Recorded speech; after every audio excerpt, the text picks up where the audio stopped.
Welcome to Motor Track Tests, where we take the latest and greatest performance cars to the limit at the challenging Bryant Park Hill Climb circuit. We'll do a deep dive on the car's dynamics, try the different drive modes, and then wrap it up with a track score. Today's track test stars the Mazda MX-5 GT RS, the track-focused version of Mazda's iconic Roadster. I'll run you through the specs, take it for a drive, and then set a lap time, so hit the time codes below if you want to skip ahead. Until then, like the video, subscribe to the channel, and give us a comment with any cars you want to see us test. The GT RS is based on the 2-litre MX-5, which means 135 kilowatts and 205 Newton meters. Tucked under those guards are Bilstein dampers, while BBS supply the lightweight 17-inch alloy wheels.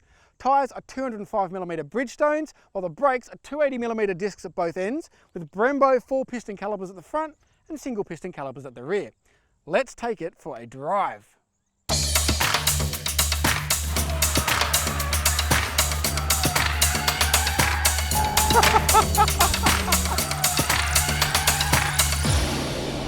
Look, I'm not going to beat around the bush. This car on this track is awesome. A match made in absolute heaven.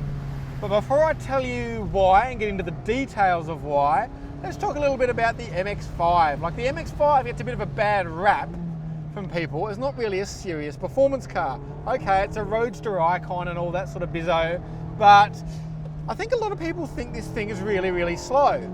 And that was true once upon a time. And even it's true today of the 1.5. That is not a fast car.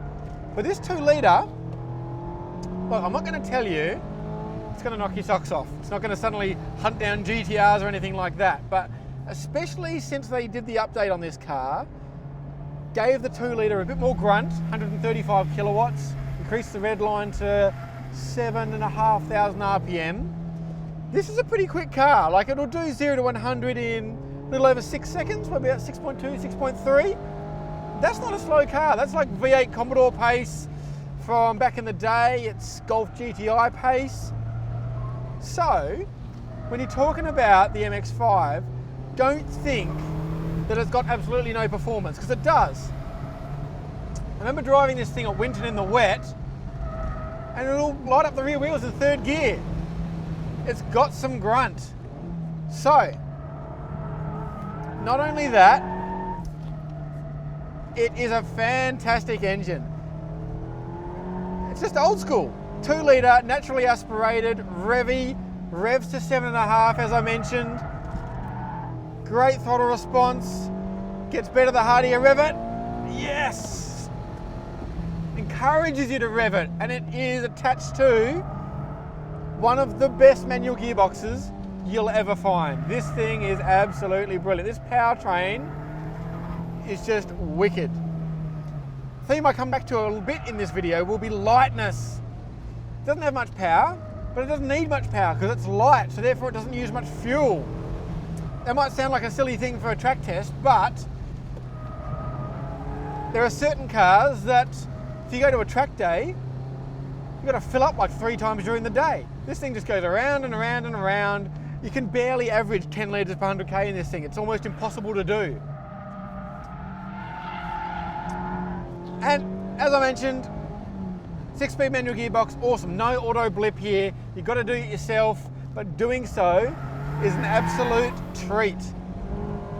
Really precise gear shift. You can slam it through really quickly, and it encourages you to do so. You're not beating synchros or anything like that. Combination of the gearbox and the engine's revability means it's a piece of cake. Let's get to the real treat of this car though. Its chassis. This basically is the ultimate driver training tool. Doesn't matter what you drive, doesn't matter how fast you want to drive. I'd almost bet that a day in one of these will make you a better driver, because it's quite soft. Even this GT RS, which is like the track-focused one with the Bilstein suspension and BBS wheels and stuff, it needs one of those shopping lists down the side for the brand names. Even this one is soft. It pitches and it rolls and it adjusts to your inputs. Oh, I could drive this thing forever. I love it. That's the thing, it's not locked down to the road. It wants to run out of grip. Your driver inputs have a huge effect on what it does. So that softness can be a good thing and a bad thing. If you're sloppy with it, if you're ham-fisted, it'll react poorly. But that means it just teaches you to be smoother with your inputs. It's not a get out of jail free card. There's not like big rubber and really stiff suspension to cover up your mistakes. Unless you come off the brake gently, unless you apply the power gently, unless your steering inputs are nice and smooth, it'll sort of lurch around. But if you get it right, it's an absolute ball. The other beautiful thing about this, as I said, lightness. I'm skidding this car around, and I can do that because it doesn't use its brakes, it doesn't use its tires. I can do this all day, and it's light on consumables. And if you're not wearing out stuff, it means you can spend more time on track. Look, if you're a speed junkie and you want to drive a 911 Turbo S or something, you're probably not going to get this car. If you're a Tesla fan, for instance, you're all about acceleration, this isn't the car for you. But if you love the art of driving, there is basically no better car on earth than the MX-5. This GT RS, I don't know, it's got a bit more grip, and I'm not sure if that helps it compared to the normal 2 litre. But as you can see, it's still plenty adjustable. So,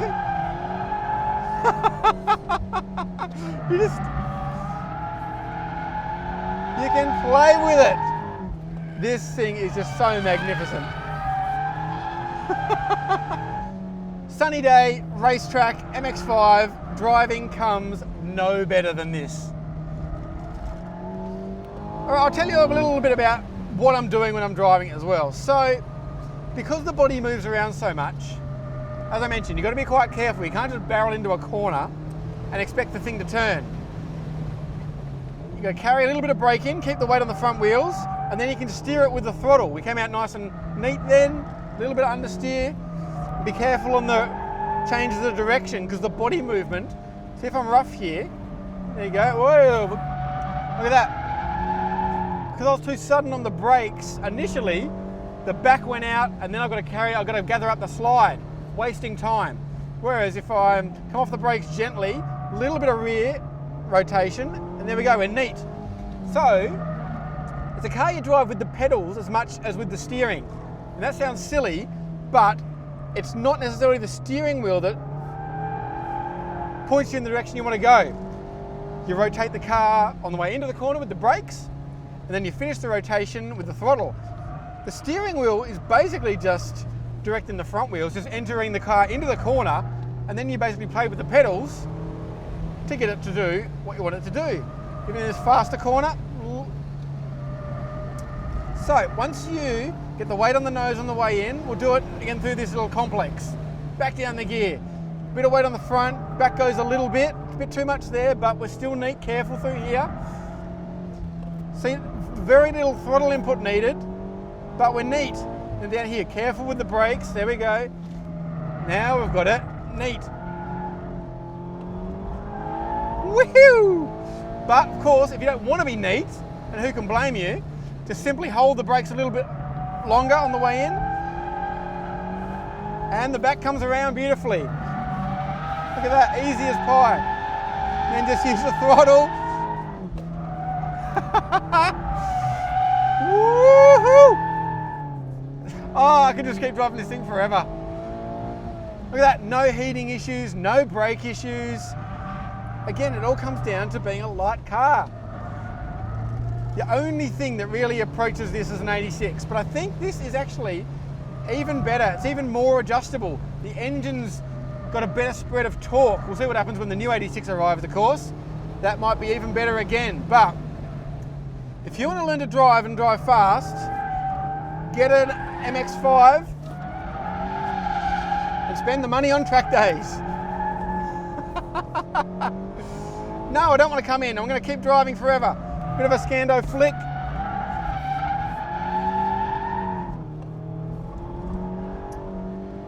Love the engine, love the gearbox, love the brakes, love the handling. Open air.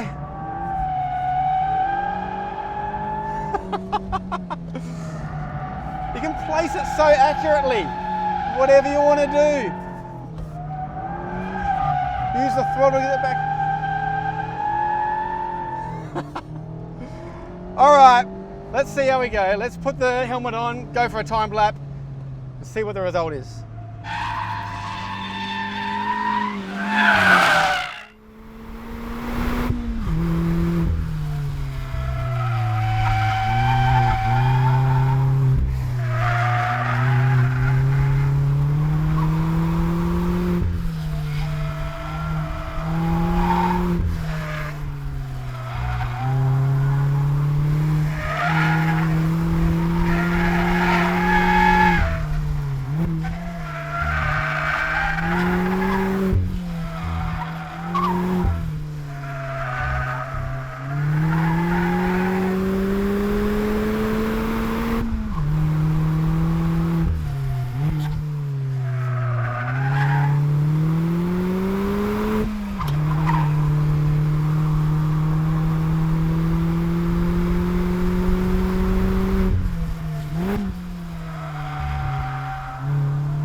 As you can see, the MX-5's best lap of 1 minute 10.8 seconds isn't anything to write home about, but no car was more enjoyable in the process. You've probably figured out by now that I really like this car. The engine's great, gearbox is great, brakes are great, the chassis is unbelievably fun, and it will do it lap after lap after lap. In fact, I can't really imagine what else I could want from a track car, which is why the MX-5 GT RS gets a track score of 10 out of 10.